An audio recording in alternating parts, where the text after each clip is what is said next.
नमस्कार जी सेवक मित्रांनो, आज आपण अनुभव मालिकेतील अनुभव क्रमांक 6 पाहू. श्री लक्ष्मण तुकाराम खापेकर, सेवक क्रमांक 191, मू आदर्श विणकर कॉलनी, तांडापेठ, नागपूर. माझ्या कुटुंबात अनेक वर्षापासून देवतांना मानित होते. त्याकरता वर्षातून अनेक वेळा कोंबडे बकरे त्यांच्या नावावर कापत होते. तसेच वडिलांच्या अंगात शंकरजी, हनुमानजी, देवी इत्यादी येत होते. त्यामुळे घरी पुष्कळसे लोक दुःख घेऊन येत होते आणि दुःख कमी होत होते. एके दिवशी आमचा भाचा फार आजारी पडला. त्याचे दुःख दूर होण्याकरता त्याला आमच्या घरी ठेवण्यात आले.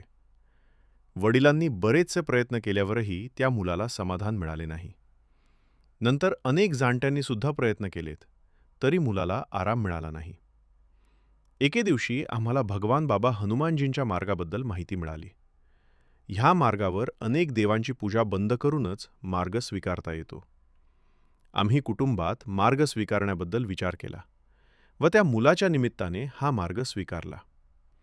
ह्या मार्गावर एकच भगवान म्हणून बाबा हनुमानजीच्या नावावर मरावे लागते.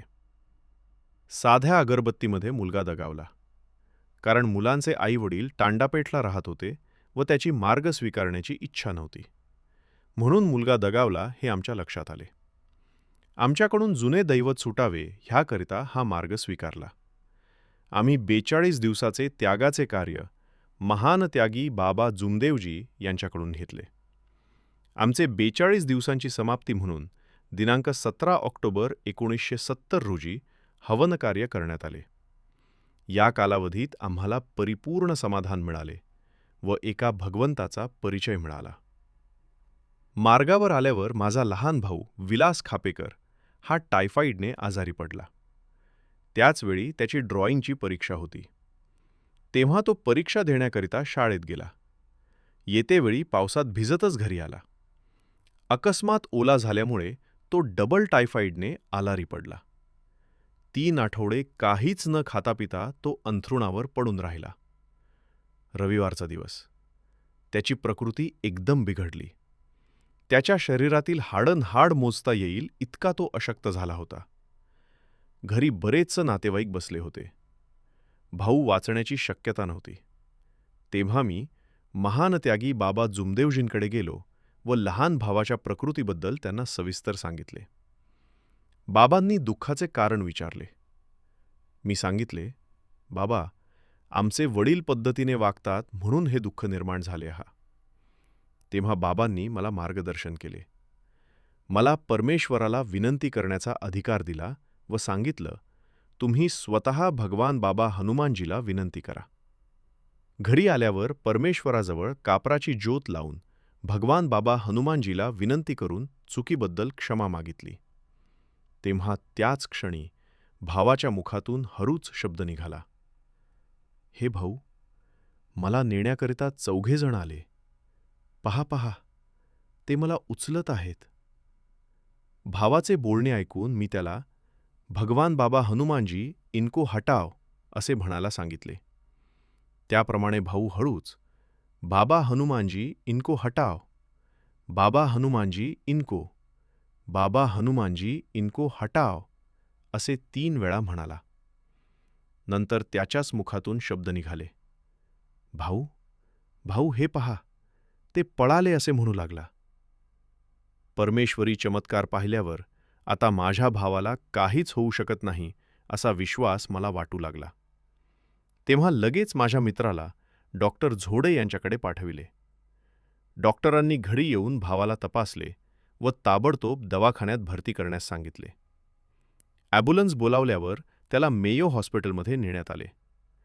तिथे नेल्यावर डॉक्टरांनी चौकशी रूममध्ये त्याची ट्रीटमेंट करण्यास सुरुवात केली. काही वेळाने त्याला वार्डात नेण्यात आले. तिथे नेल्यावर बऱ्याचशा डॉक्टरांनी त्याला तपासले. वार्ड प्रमुख डॉक्टरांनी तपासल्यावर ते मला म्हणाले, तुमच्या भावाला दुरुस्त होण्याकरिता कमीत कमी 6 महिने लागतील, कारण तो फारच अशक्त झालेला आहे. तेव्हा मी डॉक्टरांना म्हणालो, डॉक्टर साहेब, भगवान चाहे तो 7 दिन में ठीक कर सकता है.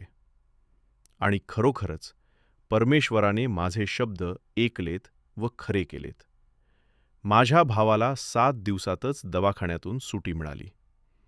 अशी ही परमेश्वराची आर्तकलीला. माझा मुलगा राकेश खापेकर, वय 6 वर्ष, हा 1 ऑक्टोबर 1984 रोजी तापाने आजारी पडला.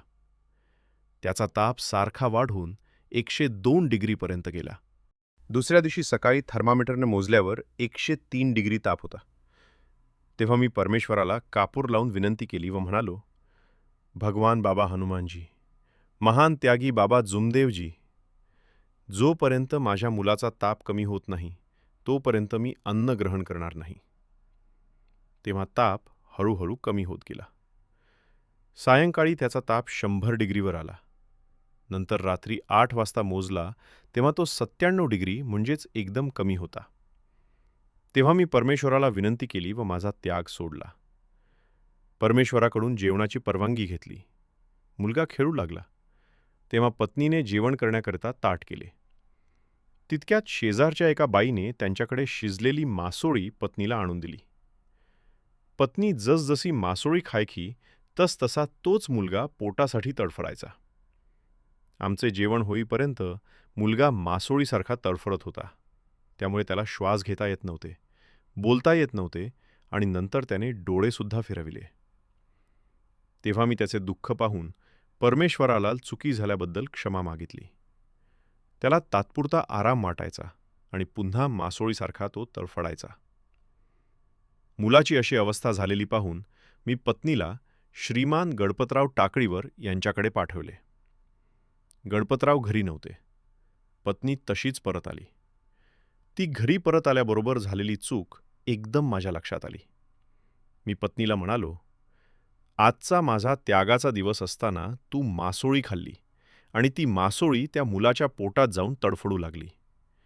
या चुकीबद्दल तू परमेश्वराला त्याची क्षमा माग. मी मुलाला दवाखान्यात घेऊन जातो. असे सांगून मी मुलाला घेऊन दवाखान्यात निघून गेलो. दवाखान्यात गेल्यावर डॉक्टरांनी तपासले व औषध लिहून दिली.